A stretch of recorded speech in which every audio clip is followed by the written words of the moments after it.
No commissioner, and we're going to get this thing going TSS style with the judge, the doc, and the jester, fresh off that win from the New York Jets. Let's go, baby. TSS fantasy.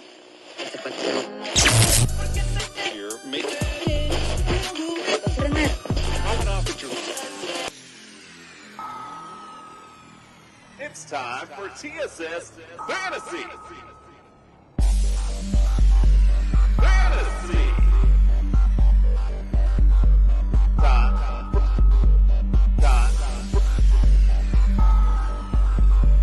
It's time for TSS Fantasy. Fantasy.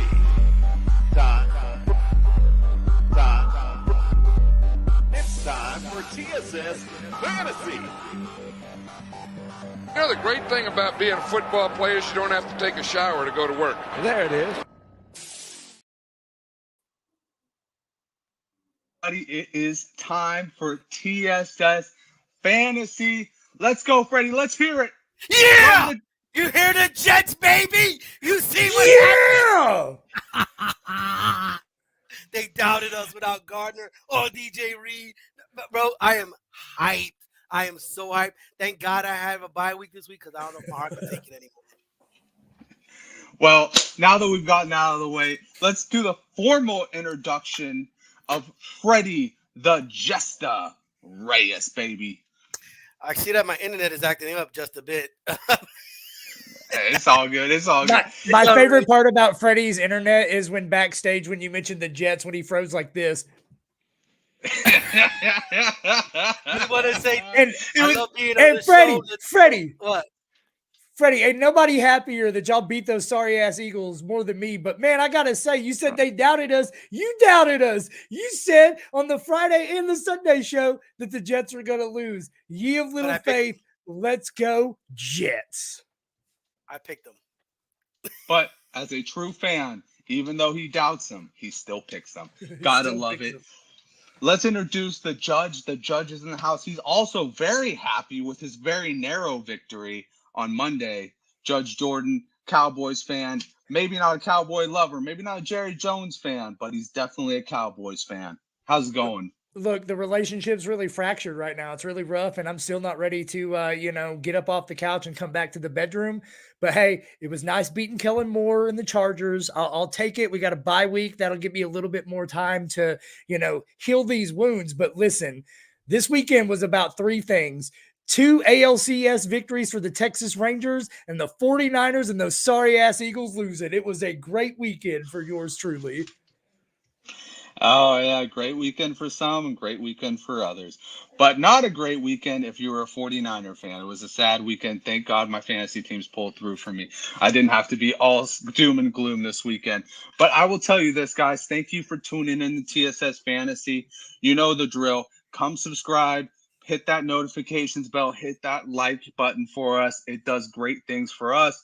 Also, if you're watching, go to underdogfantasy.com. You can get a double your deposit up to $100. Just use the promo code TSS. We have a great show. We have a lot of injuries.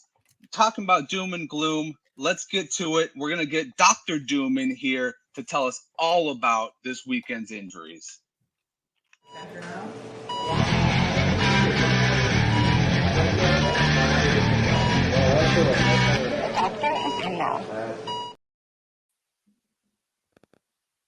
Doc, thank you so much for coming in. I know Jason's not here, so I don't have the full schedule of guys that were injured. So I'm just going to let you take it away here. Tell us all the good news, bad news, and the in-between. Yeah, so thank you for the new nickname, Dr. Doom. I like that. Let's start with David Montgomery. So this one hurt me personally this weekend.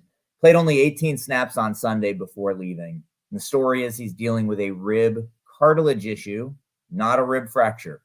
So he's officially listed as questionable, but right now the story is he's expected to miss week number 7.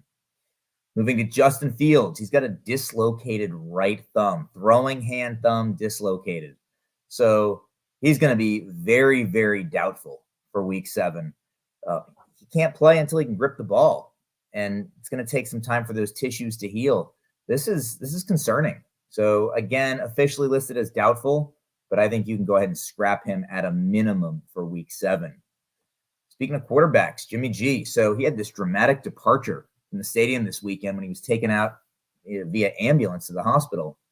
We found out later it was more precautionary than anything, and the Raiders have indicated that it's premature to speculate on his week 7 availability. So I guess that's mixed news for Jimmy G owners.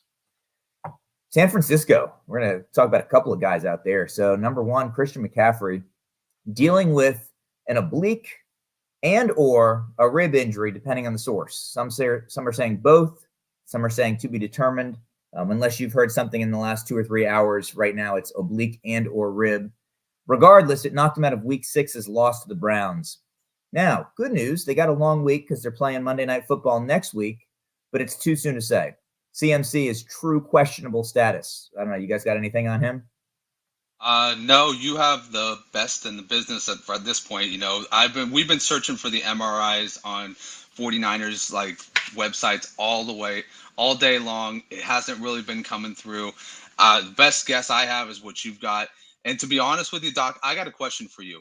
If you were Kyle Shanahan right now and your offense ran through Christian McCaffrey and you got a bye week in 2 weeks, would you just sit the man down and say, hey, get to 100%, take 3 weeks off, get to 100%. I know you're a baller and you want to be out there, but we need you for that back half of the season. We need you for that playoff run. Don't risk it. Would you say that, Doc? 100%. You know, I think you should officially consult with the 49ers because that sounds like sage wisdom right there. You're right. What's 1 week? Exactly. Sit out a week. Rub some dirt on it, sit out, come back in 3. Kyle, did you hear that? Kyle Shanahan, did you hear that? Please. I hope he's watching. Let's stay in San Francisco. So Deebo Samuel sustained a shoulder injury this weekend. Initial x-rays came back negative. He's considered day-to-day. I think if we're looking at, upcoming San Francisco game, he's much more likely to go than Christian McCaffrey. Trevor Lawrence injured his knee this weekend. He's considered day-to-day, but good news, he finished the game. It's a short week for the Jags. They're playing Thursday, but again, Trevor Lawrence did finish, so I think that's very encouraging. I'd check back with Brian's report a little later on in the week. He'll probably have something a little more current. Ryan Tannehill. So this is not good news for Tannehill. He had a right high ankle sprain this past weekend, which is similar to his injury last season. Cost him multiple games, like 5 games, give or take, last year. In the offseason, he had a tightrope procedure, which surgically repairs and stabilizes the distal end of the lower leg. But here we are again. So Titans have a bye week coming up. I don't see any reason to think he's going to play week 8. He may be gone several weeks from this. This is not good news. Now we've got a chronic, even despite the surgery, a chronic issue in his lower leg. Damian Harris, really dramatic scene this weekend, right? When he was taken off the field on a stretcher, transported to the hospital with a neck injury. Great news for Harris. He's got full movement in his body and he's been discharged from the hospital. The official diagnosis was both a concussion and a neck sprain.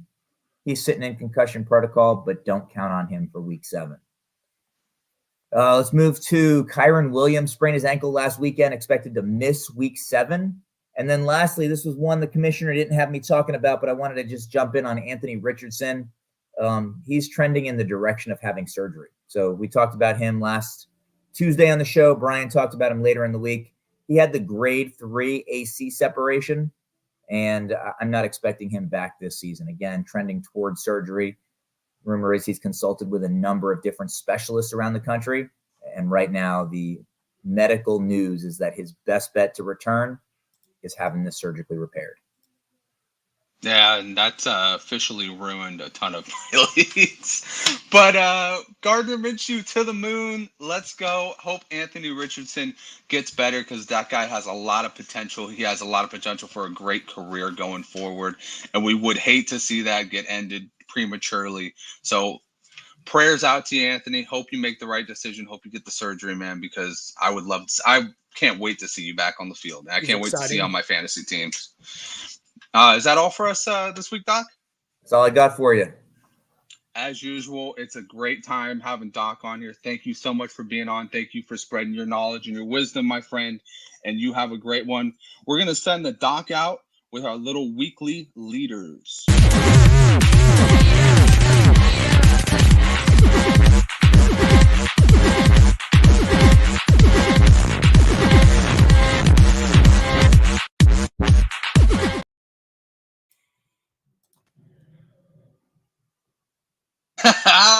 He's back, baby. Full effect, baby. Let's go. Somebody didn't raise their hand this week. Raise your hand, Freddie. Raise that hand, baby. Now you get that hand down, Justin. You get that hand down, son. Freddie, I just want you to know. So close, so close. 1,000% did that just for you because I wanted to celebrate the Jets this week.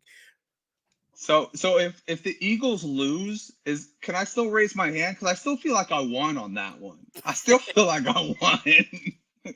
So now it's kind of a weird situation for me because I kind of got to root for the Eagles versus the 49ers when that happens, which just makes me feel all kinds of gross all over inside and outside. But well, you're still a game and a half back, buddy. You still got some work to do. Okay. Well, let's not go talking about the future. All right.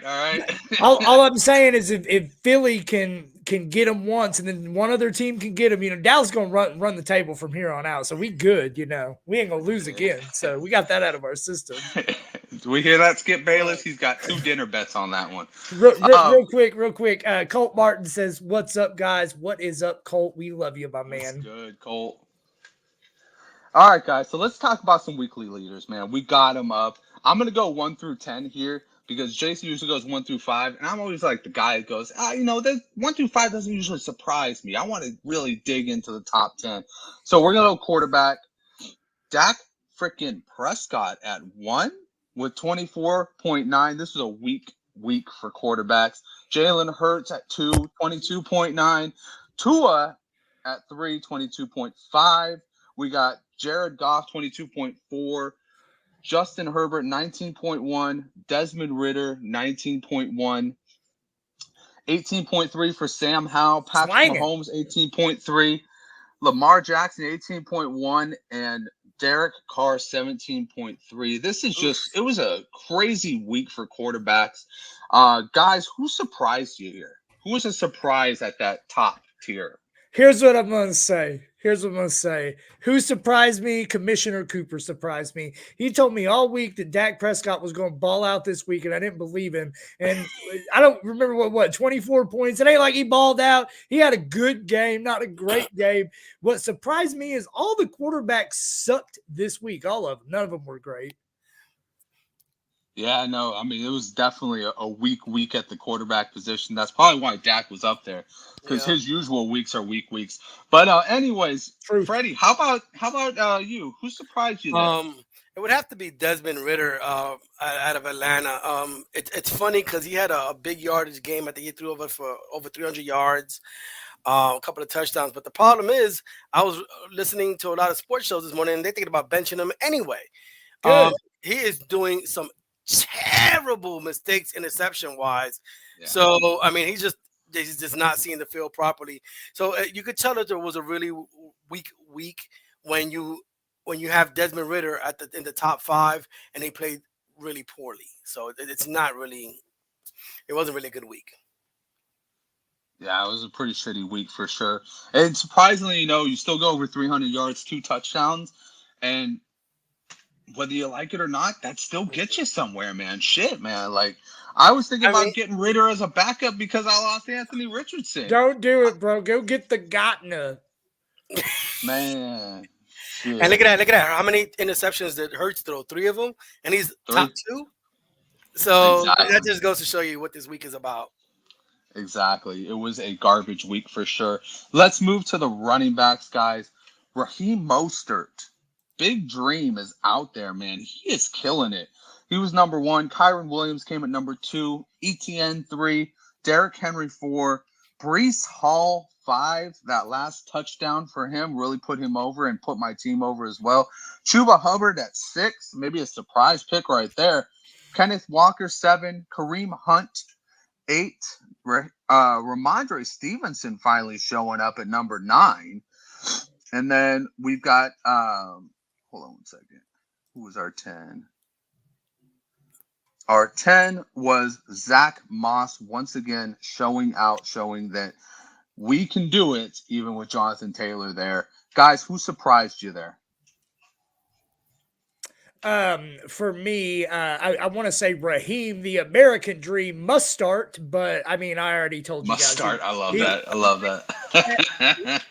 was my number 2 overall running back this week behind Christian McCaffrey. And I mean, he's fucking automatic. Whoever the starting running back is for Miami, I know 2 things. They're going to be a top 5 producer on the week, and 2, they're going to break off at least a 40-yard touchdown run at least once in the game, if not multiple times. But going back to your list, I just want to say, my man Breece Hall is really just he's coming. He's finally fulfilling what I thought he would be. It looks like the Jets are finally committed to really giving him the rock, and I expect him to kind of be here for the rest of the season, most weeks at least. Nice. Fred, how about you? Well, I want to make sure I got this right. So I definitely want to go with Kareem Hunt because this guy just came off basically the street. And a couple of weeks ago, he came in. He's having a big impact. They gave him 12 attempts, 4 yards to carry, got a touchdown this week, and he's not even the starter for the team. It's somebody else, right? It's Jerome Ford. Right. So for him to come back feeling comfortable again, I think if he keeps running the way he is, 4 yards to carry, he'll take a lot more Ford touches since he already knows the system. Yeah, no, 100%. I would just like to say Chuba Hubbard too. I mean, listen, we've been looking for somebody to kind of ignite this offense. Adam Thielen's been there. We're going to talk about him in a second. Bryce Young needs somebody to just jump off the ball to. Miles Sanders is never going to be that guy to you. Chuba Hubbard is that guy. It's been Chuba all season too, man. Miles Sanders is a stick a fork in him. It was a bad contract. Y'all shouldn't have signed him. Y'all are probably going to cut it before the start of next year. It's over. It's done. I'm with you 100%. Right. And that is somebody that, foreshadowing for later, might still be on the waiver wire for you. So keep an eye out for that in your leagues. Let's go to the wide receivers. We're going to go with Amon-Ra St. Brown, Adam Thielen, aforementioned Adam Thielen, Tyreek Hill, Cooper Kupp, Drake London at 5. That was a surprise for me. Keenan Allen shared that 5 spot with him. A.J. Brown at number 7. Stephon Diggs at 8. Michael Pittman at 9. And Kendrick Bourne at 10. Guys, tell me somebody who really surprised you on this list. I mean, we could go Kendrick Bourne all day long, but tell me somebody who was logical that surprised you at this list. Freddie, you want to go first on this one? I keep stealing all the thunder. Nah, guys, steal the thunder because I like to come and close it. Yeah, it's my man. I love it. Freddie's our closer. I love that. Okay, so again, of course, Bourne. Everybody is going to say that. I did expect Keenan Allen, even though he's still on the list. I expected him to be even higher on the production. He's been a notorious cowboy killer throughout the years. But again, I'm gonna let Freddie close this one out for me. But man, my man's Freddie the Jester Reyes done came in here in the offseason, and we all pointed and we all laughed and we all made fun of him for drafting old ass Adam Thielen. And look who is laughing now. Freddie and Adam Thielen, baby. And I am doing so good in that league. Yeah, I love it. Breece Hall, Adam Thielen on the year, wide receiver 3. God damn. Even in my best ball leagues where I drafted him, like in the last couple rounds, I didn't expect that shit. So good call, Fred. 100%. Good call, Fred.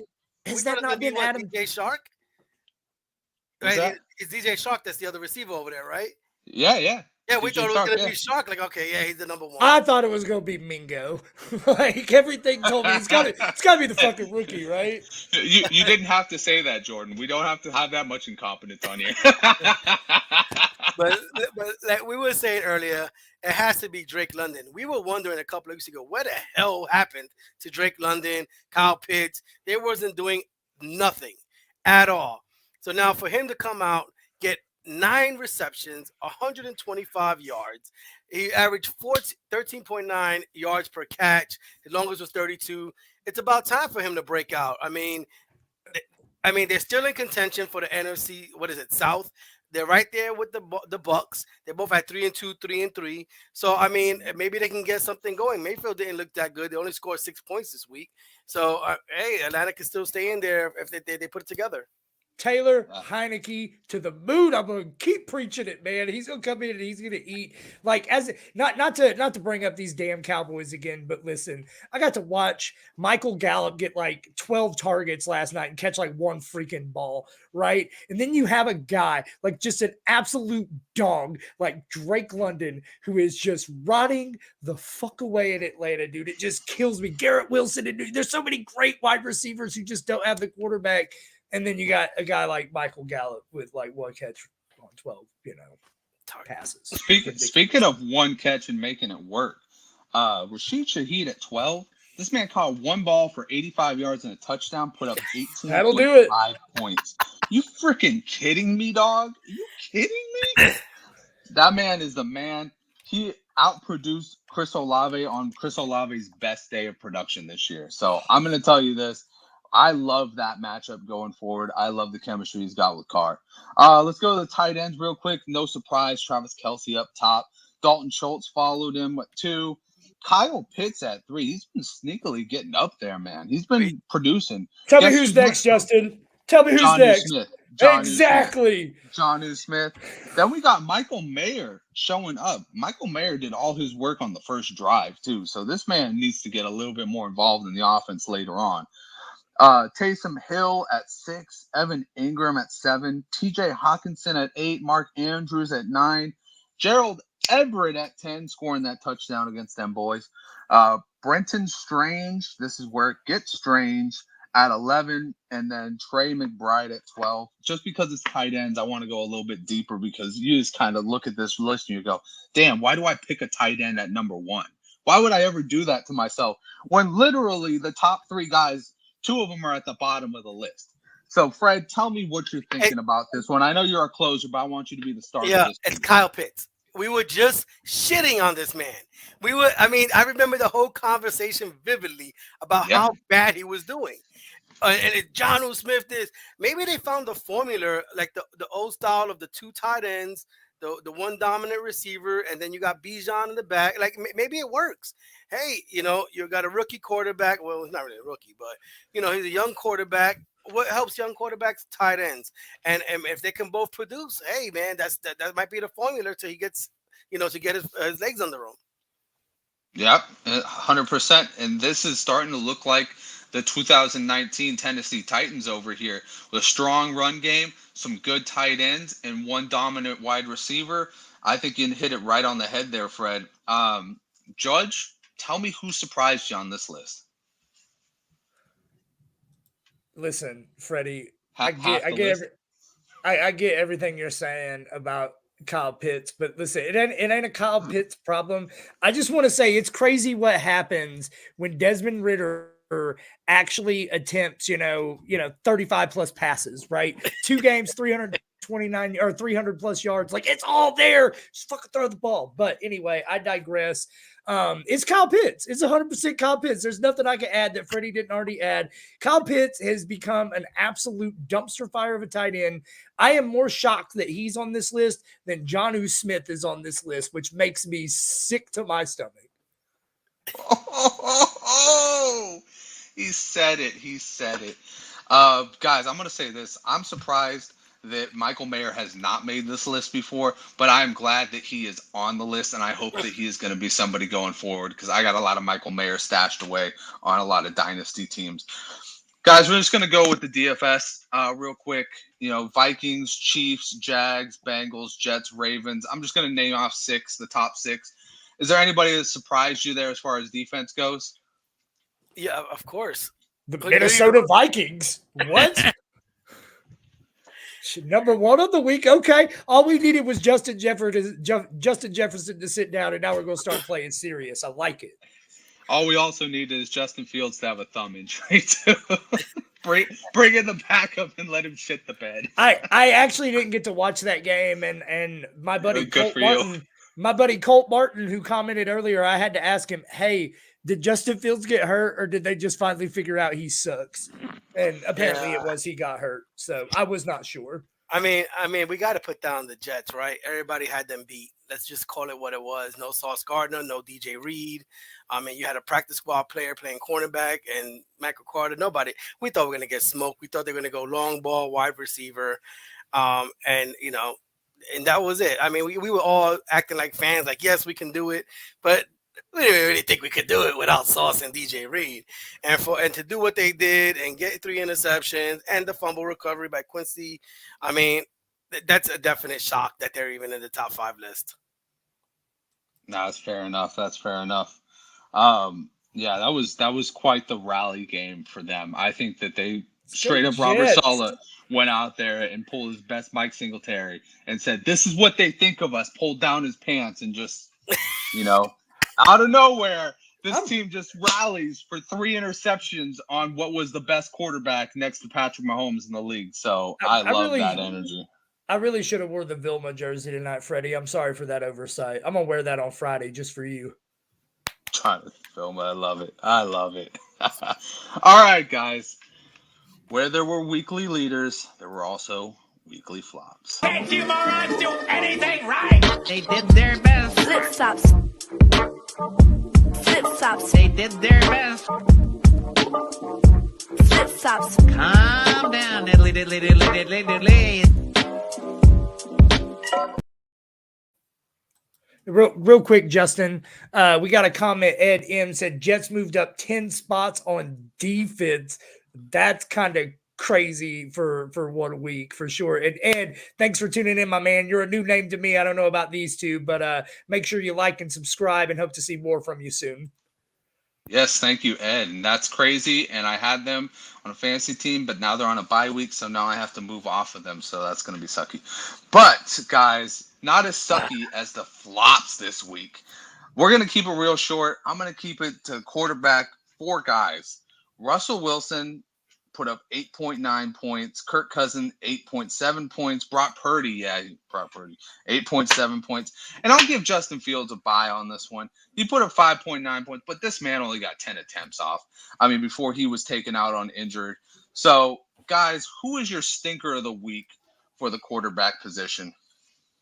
I'm not going to answer this question. Y'all can tune in Friday for my answer because one of these guys is coming to see the judge. Well, I'm gonna, you want to hear a really quick funny story? I'm on this big league. It's on Sleeper. It's a 144 team league, and I had Fields and Purdy this week on my team. It's a super flex, so I got my first loss this week. Terrible, but either or. I thought it was obviously Brock Purdy. I know it was raining. I didn't think it was going to be for him to take a step. I'm not going to say he took a step back. He just had a bad game. And I know that Cleveland defensive front is they're pretty damn good. But you got beat by PJ Walker. Like, that should not happen. It just should not happen. And it wasn't all his fault because even at the end of the game, he drove him down the field. I thought they could have made a better play, run the ball one more time, get the kicker an extra 5 yards instead of doing a 41-yard field goal. But they opted to not do that, run down the clock and go for a 41-yard field goal. It's not all on Brock Purdy, but he missed a lot. And I know he went and McCaffrey and Deebo Samuel went out, but he could have played a lot better. Yeah, I feel you, Fred. To be fair with that one, it was wet conditions, and you never know. You might fumble the ball, so who knows? Might pull a Trey Lance and never get to play again for that team. You never know. I think you should. Are you done over there, Skip? Are you done, Skip? I'll tell you when I'm done, Shannon. You should be able to knock a 41-yard field goal in. I think that's on Jake Moody. But I do agree with you. Brock Purdy had a terrible day at the quarterback position and was pretty much rocked all day long. Judge, tell me. I mean, give me somebody. Who? It doesn't have to be your guy. It could be another guy on the list. Do you got somebody? Okay, so I'll just go. I'll give you a little bit for each of them. Russell Wilson, he sucks. I'd seen this already, and look, he's had some good games. Sure, I get it, but it's because they're always down by 50. Russell Wilson is trash. Up next, we got Kirk Cousins, best wide receiver in the world, is no longer playing for them. I ain't expecting a whole lot from old Captain Kirk. Brock Purdy, everybody got injured. I get it, Brock. Listen, you beat the Cowboys' ass so bad, you deserve an off week. I'm going to pat you on the butt. You can get him next week, Tiger. And Justin Fields, listen, he might have played that whole game and only got 12 passing attempts, right? You never know with Justin Fields. He belongs on this list except for those weeks where he just goes bananas for no fucking reason. So hopefully that was what you were looking for, Fantasy Jesus. I was looking for another name, but yeah, it's okay. Or just to tee off on Russell Wilson. That would have been awesome. But anyways, let's move on to the running back position. Guys, let's talk about Josh Jacobs with 11.3, Alexander Madison with 11.2. One can actually wonder how this Vikings team actually scored with all their players sucking ass. Joe Mixon 9.2, James Cook 7.1, Rashad White 6.8, and then our waiver wire savior of the week, Amari DiMarcado, only showing up for 2 carries, got 2.7 yards. Is there anybody who surprised you on this list? I want this one. Judge Jordan. All right, listen. I'm usually a big tightwad, right? I keep my fab close. I feel like everybody likes to blow their load real early in the season. And then when the real injury happens and the real emerging guy that's going to carry you through the second half of the season, he pops up, right? I'm usually there to pounce. And I made my first real pounce this last weekend. And I learned that the Lord giveth and the Lord taketh away, because Amari DiMarcado is most fucking certainly not it. That's all I have to say about that. I was going to see if you mentioned him because everybody was blowing him up about picking his ass up, and people were going crazy, and he did jack shit. Let me go with Madison, since we were talking about them earlier anyway. You're right. Like we don't know. They beat Chicago, granted, but this man. You got rid of Dalvin Cook for this man to start running the ball. And he usually runs last year as a good backup. He averaged 2.4 yards a carry, 18 attempts for 44 yards, no touchdowns. I mean, he hasn't been producing like we thought he would. And you should have produced, because the Bears don't have a top 5, top 10, 15 defense. They're not prime time defense there. So definitely should have done a little bit better. If I'm him, I'm him. The last 2 games, you've averaged 2.4 and 3.2 yards, respectively. Okay, you really got to start producing out there in Minnesota, or you might start watching the tank happen really soon. I feel that. I got a lot of people. They play the 49ers next Monday Night Football, don't they? They do. Yep. I got one more. He ain't on the flops list. He wasn't a full-fledged flop, but look, I got to get it off my chest. Tony Pollard, you ain't doing it for me, man. I was banging the drum. If you had showed up at the Fantasy Expo, Justin, you would have heard me all weekend. Just Tony freaking Pollard. This guy hasn't had a 50-yard rushing game in almost a month. He is being salvaged. He had a 60-yard receiving game. He is 100% salvageable in fantasy because he's catching the ball. But man, does this offense miss Ezekiel Elliott? And I hate to say it, but it's the truth. We're struggling in the red zone. We don't have the guy to pop it in, and we're not getting, those good runs. When you're going 2 yards per carry, Tony Pollard, so you may not be on the flop list, but you're certainly on the judge's shit list. I love it. I'm going to throw this one in there because everybody's throwing one out. James Cook, bud, this is your opportunity. And Latavius Murray got the ball in the red zone when it mattered. It's starting to look like Latavius Murray is going to take another job. There's going to be 3 years going where he's going to take another man's job and make him look bad in fantasy that we thought was going to be good. He ended up with 45 yards, and I just don't know how he keeps doing it.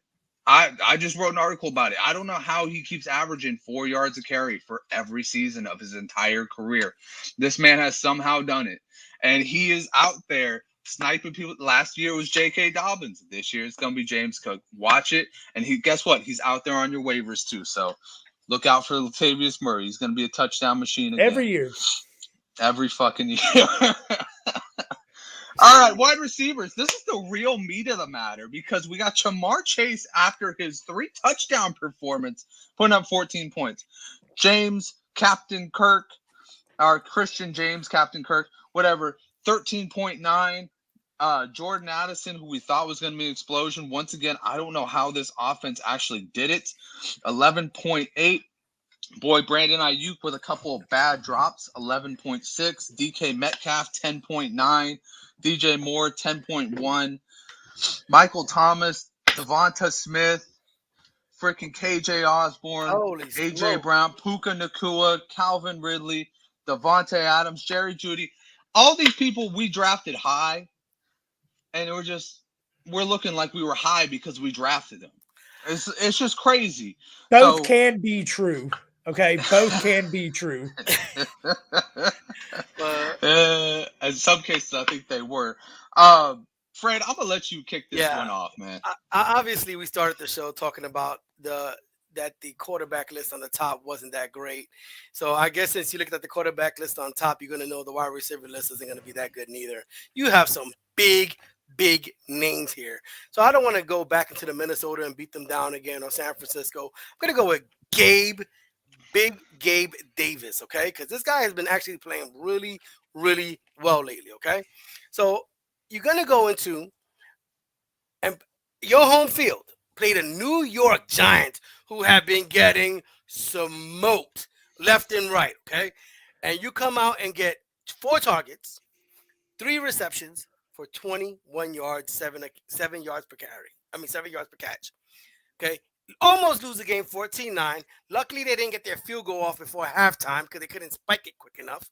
And then they made another bad play in the second part of the game, potentially beating the Buffalo Bills, okay? Gabe Davis, Josh Allen, all of you guys stunk it up this week. And that's why y'all give Miami hope that they can catch you and beat you guys in the division. This is the exact reason, because they played down to their oppositions. Preach, Fred, preach. Because that game gave Jordan enough gall to say, the Dallas Cowboys can compete with the Buffalo Bills because we smoked the Giants by 40 points. No, I'm sorry. That was Skip Bayless on Undisputed today. Anyways, Jordan, please tell me who surprised you on this list this week. Julio Jones surprised me, and apparently Ed M too. So since he went to Philly, I think he's going to be a bust, but I love that Philly got beat so damn bad they had to go pick up the ghost of Julio Jones for this Halloween season. Yeah, and don't bank on Julio Jones. There have been too many teams that have been banking on him the past 2 years. It ain't getting better. It doesn't get better with age like wine. It gets worse. Trust me. You know, like, this was a very Halloween-esque week. I mean, we had your boy Brandon Ayuk doing his best CeeDee Lamb impersonation and dropping fucking everything, right? That was certainly a big disappointment. You know, the play in general from a lot of these star wide receivers was pretty fucking terrible. But man, the guy I got to go back to, I've said it for 2 weeks in a row, and he's made me look like an asshole. And I'm going to triple down this week, and he better not do it again. But damn it, Devonta Smith, you are due. I need one of those stupid, 47-point games from you, this week instantly. You're killing me in my rosters. 1,000% preach to the heavens. Let's get Devonta Smith the ball. Let's get his confidence up. He needs a pat on the back real bad this week. Guys, we're going to move on to the tight ends. I'm getting short on time. We're going to just name off a couple. I'm going to go with Sam Laporta, 7.6 off his 2-touchdown game. Maybe it was a little too much to say maybe he's going to get another 2-touchdown game, but 7.6, that's only 40 yards on 3 catches. Zach Ertz goes for 4.2 yards. Tyler Higbee, 3.8. We're going all the way to the bottom. We got George Kittle at 1.1. That is right. It was so sad. He only caught a pass for a yard. Freaking terrible.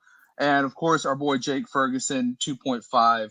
Just a little above George Kittle there. Guys, who the hell surprised you to be this bad? So first of all, my boy Jake Ferguson, he had as much as George Kittle and Flavor of the Week Logan Thomas put together, and it's Logan Thomas is the answer. I came on here Sunday morning, and I feel like every single one of us had that scrub in our ultimate DFS lineup.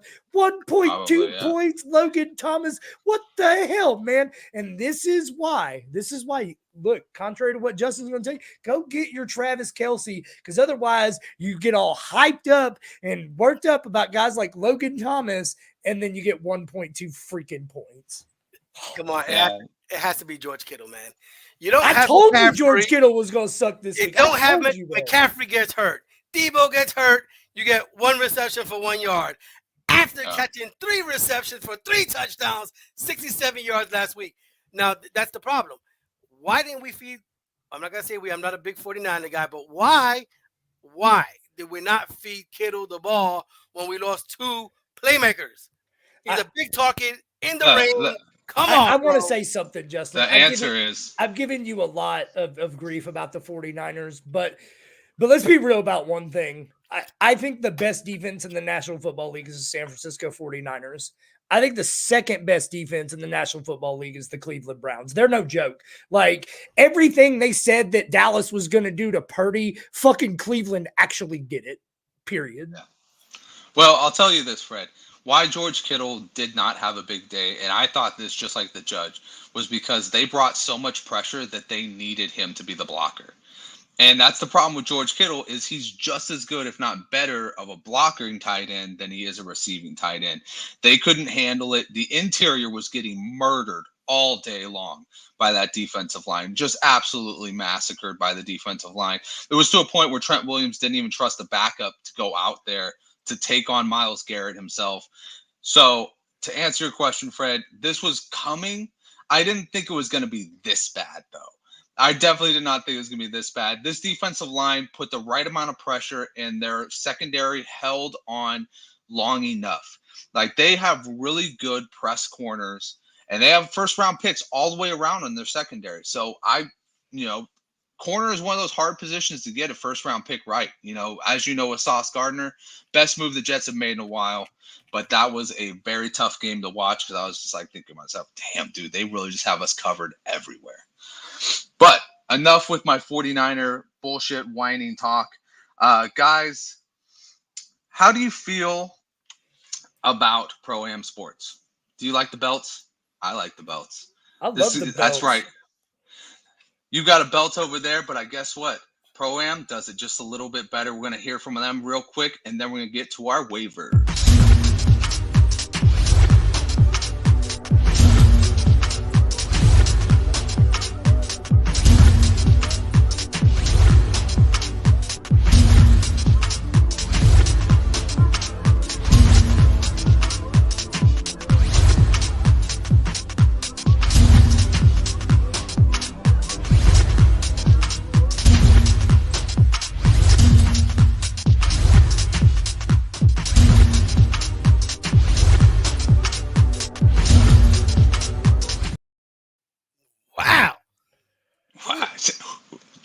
Didn't that get you pumped up a little? You're like, oh, man, I got to go shopping for a nice belt. Made me feel like I was watching the Cleveland Browns beat the 49ers all over again. Just like, oh. You're so lucky you got a bye week. Oh, guys. It's time for the waiver wire.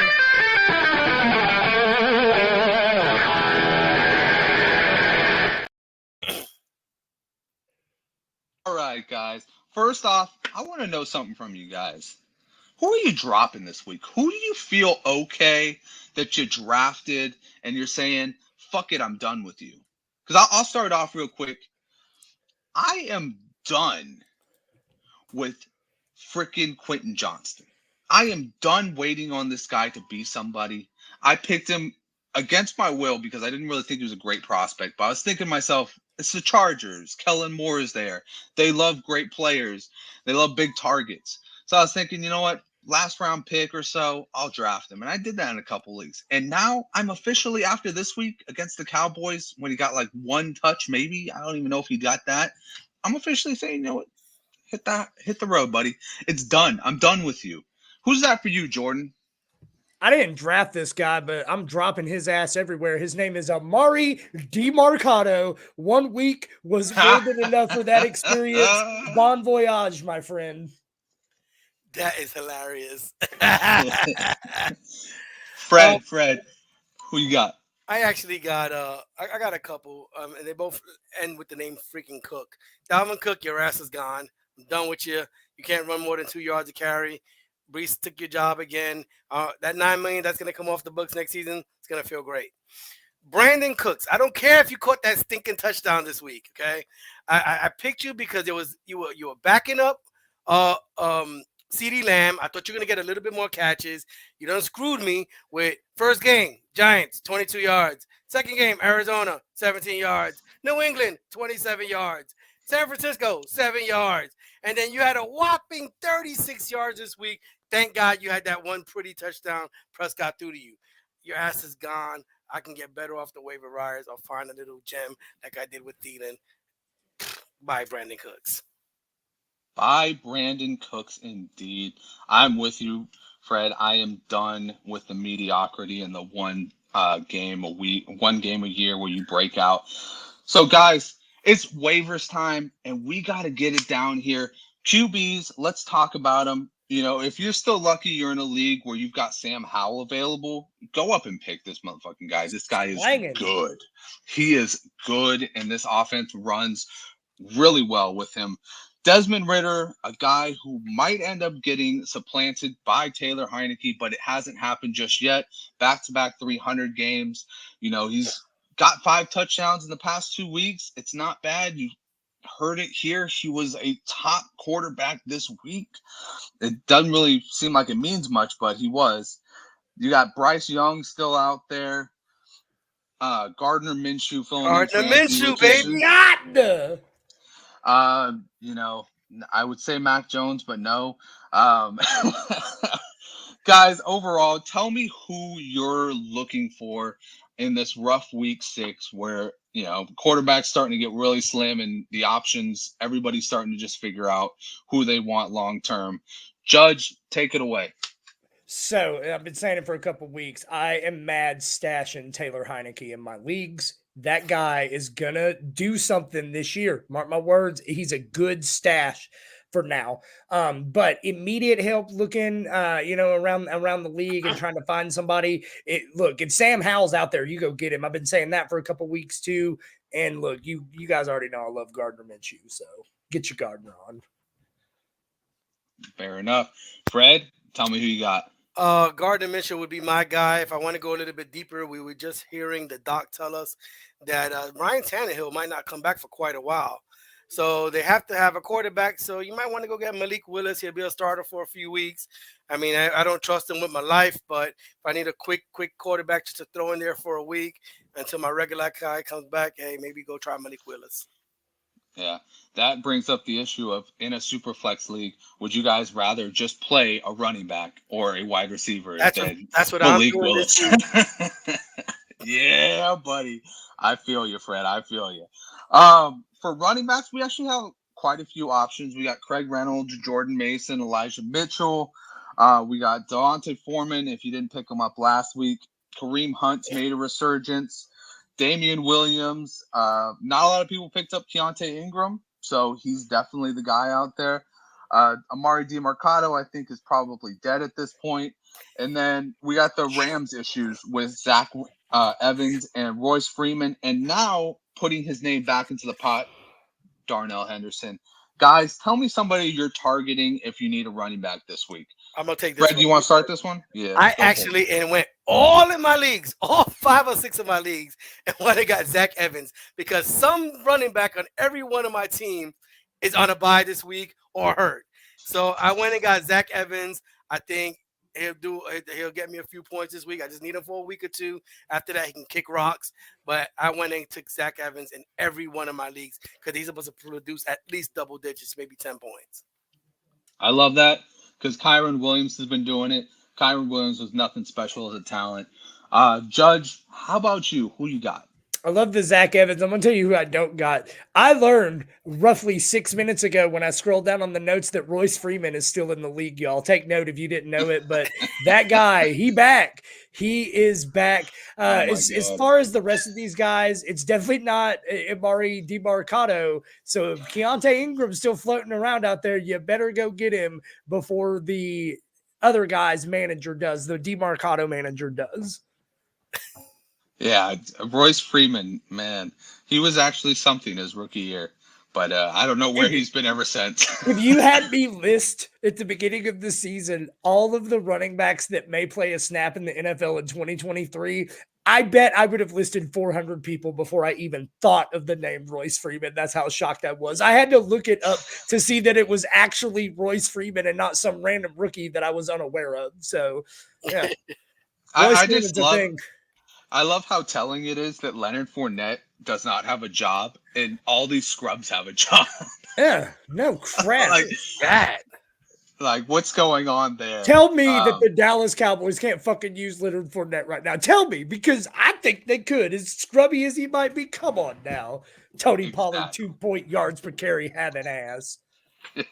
Exactly. Well, guys, let's move on to wide receivers.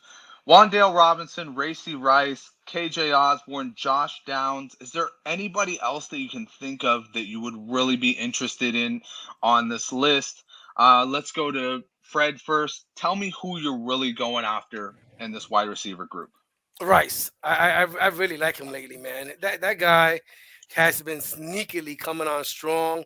I mean, every game, I always look back just to see how him in particular did, and I'm like, man, he's playing good. You know, Rashee Rice is just playing good. It helps that you got Patrick Mahomes as your quarterback. Don't get me wrong. Right. So you are going to get some targets, but I'm impressed because, I mean, they always trying to plug and play Sky Moore, this person, and he's producing every week. I love it. Judge, how about you? Oh, I thought you would never ask. How about the number one wide receiver? There is one guy who's on almost every waiver right now who's arguably the number one wide receiver in his offense, and his name is Curtis freaking Samuel, still killing it. This week, he caught another touchdown, third straight week, 4 catches, 42 yards. He has double-digit fantasy points in 4 of 6 games this season. This guy flat out should be rostered everywhere and should be in starting lineups 100%. Good point. He has been averaging about 17 points a game in the past 2 weeks in a PPR league. Wow. How did we miss that one? Probably because he's getting picked up soon. Tell me this real quick. What has Terry McLaurin been averaging? I don't want to know. If he's not playing Philly, Philly. Number one option. If he's not playing Philly, he's not averaging 20 points. I can tell you that. Guys, tight end, let's make it quick. Michael Mayer, Cade Otton, Luke Musgrave, Logan Thomas. Anybody else that you want to talk about at the tight end position? No. I already told you how I felt about Logan Thomas, and that's all I had this week. He was my guy. Yeah, Logan Thomas would have been my guy. He got me all riled up last week. Came out and did this foolishness. And, you know, we need consistency, man. How can you do that, Logan Thomas, to the jester of all people? Yeah, I'm sorry, Freddie. I'm sorry. He's doing it. He's doing a lot of people dirty right now. I got Logan Thomas myself, and I'm not too happy about it. But I'll tell you this, Michael Mayer, look out for this guy. If they finally start putting him into that Oakland or that Las Vegas offense, then I for real think that this guy could have a shot at having some production, especially with the fact that they are not getting the ball to Devontae Adams and more or less to Jacoby Myers. They love that short game. DST's Commanders versus the Giants this week, Seahawks versus the Cardinals this week, Vikings versus the Niners this week, and Raiders versus Chicago. Who you guys got as your stream of the week? Judge, let's start with you.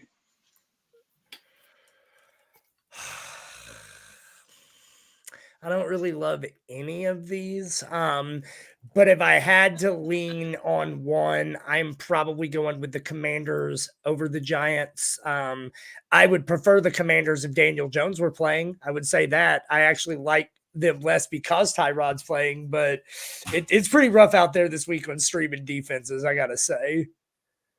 Yeah, it's not going to take a syringe to the rib cage to get Tyrod out of this one. Yeah. It's only going to take the $40 million due to Daniel Jones to get him back their job. Fred, tell me how you're feeling about the defenses. Raiders. I will take a flyer on the Raiders, knowing that Herbert is out, Fields is out, everybody's out. Yeah, they got nobody left. So, right. I mean, if the Raiders cannot lose to Chicago, that would be a damn shame. For sure, for sure. I agree with you. I think the Raiders versus Chicago just seems like that must stream of the week. And nobody really cares about the Raiders, so it'll probably be on your waiver wire long after waivers have cleared. Guys, we're going to hear from Underdog real quick, and then we're going to get into our Thursday night breakdown. Fantasy Sports Corp and Underdog Fantasy have teamed up to start your fantasy season off in the win column with Best Ball. What is Best Ball? It's quite simply the easiest way to win. No team management, no trades, no waivers. It's their biggest contest ever and it has only gotten bigger. You simply have to sit and win. You don't even have to set your lineup. Always get your best score every week. Just enter a contest, draft your team, and Underdog will do the rest. What could make this even better? How about free money, up to $100 using our exclusive promo code? Go online now and use the promo code TSS to double your deposit up to $100. You tell them Gingerbread sent you. Good girl. Such a good girl. That's All my right, guys. dog. Well, I'll tell you what hasn't been good. It's been the Thursday night schedule, and we get another one that it's not so much a stinker, but you kind of get the vibes that it might end up being one. That's right. It is the Jaguars at the Saints.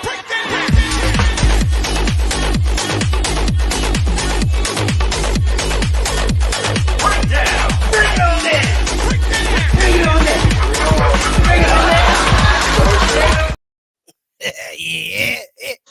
You gotta break it on down, baby. Break it on down. All right, guys, let's break it on down. Saints lead the series 5-2. They've won the last 4 in a row, and their latest victory was in 2019, 13-6. That's kind of what I'm worried about this week. Currently, the line stands Saints by 3 with an over/under of 39. Right now, the Jaguars are 25th versus the quarterback, 4th versus the run, 26th against receivers, 25th against tight ends. The Saints have been 6th against quarterbacks, 2nd against the run, 13th against receivers, and 8th against tight ends. Jordan, tell me who you're going with and why. I kind of feel like it's a little disrespectful that the Saints are favored in this matchup. Like, I don't know what people are seeing with the Saints that I haven't seen, but it hasn't looked great. Granted, they're 3-3, they're doing it right. And the Jaguars, they haven't been perfect by any means, but I mean, I feel like the Jacksonville Jaguars have a little bit of momentum. Like, to me, I'm picking the Jaguars straight up in this game, and feeling pretty confident about it. Nice, nice. I like it. Fred, I think you're on the other side of the boat. Tell me what's going on with the New Orleans Saints. Are you picking them? Make sure I got this on. Well, let me start by saying at least we got a decent game. I know we've been getting picky lately, but at least it's a decent game. Yes, I am picking the Saints. Why? Because, listen, they do have a strong defense. I do like Kamara. I think Carr is coming on. They're playing at home, prime time. So I'm going to run with the Saints. I just got a feeling. I got a feeling, man. I got a feeling. That's what it is. Now, don't get me wrong. It's for both teams. A loss hurts. It hurts. I mean, it will hurt the division for the Saints, and it will hurt for. All right, thanks, Ed. And it hurts. And it hurts obviously the Jacksonville Jaguars because it's such a tight race. I'm going with the New Orleans Saints. Nice, nice. Well, I'm going to have to pick against you on that one. And it looks like it's me, Greg, and the judge picking the Jaguars while you and Cooper are picking the Saints. I don't think you and Cooper have been alone on a pick this entire season. This might be weird. This might be one of those reverse juju things, man. Like the egg might be on our face. But anyways, guys, this has been great. We can't leave a TSS show without a little sophistication. So here we go. Let's get it going for our one and only, the best duck, our favorite duck in the pond, Mr. Mallard, and the sophistication station. Welcome to Sophistication Station. Hello, and welcome to another stop on Sophistication Station with your conductor, Andrew LeDuc, aka Mr. Mallard.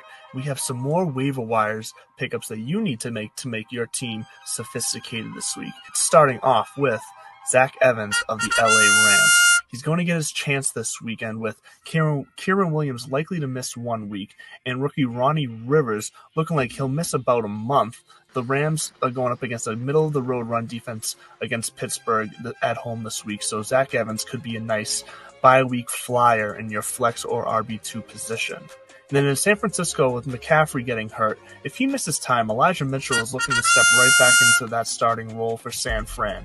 He has a slightly tougher matchup against the Vikings, but we've seen him step into this role before, and I would have him above Zach Evans in my rankings. So he'd be a nice, once again, running back 2 or flex option for you this week. And then if you're looking for some tight end help, Michael Mayer is still available.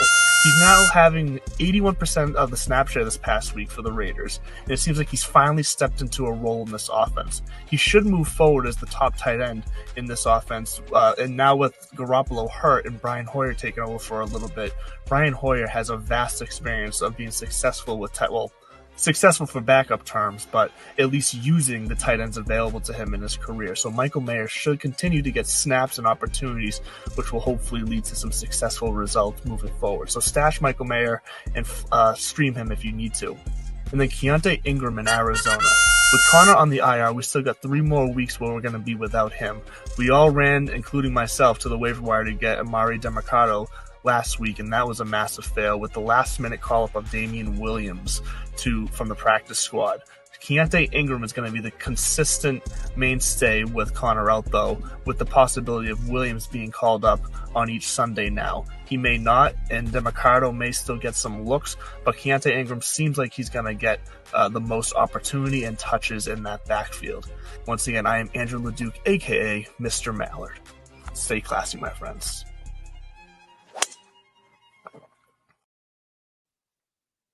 Nice. Staying classy all day long with Mr. Mallard.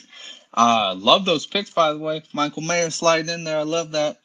But anyways, guys, it is time to call it a show. Thank you so much. Once again, please do subscribe, hit that like button, and hit that notifications bell because you know you love to see our pretty faces every time. TSS Fantasy will be back at you for our Friday night breakdown. That's right. And Fred, you'll be joining us this week, right? Man, yeah. Oh, shit. All right. Well, from us at TSS Fantasy to you, we hope you have a great night and hope you win your waivers. We are out.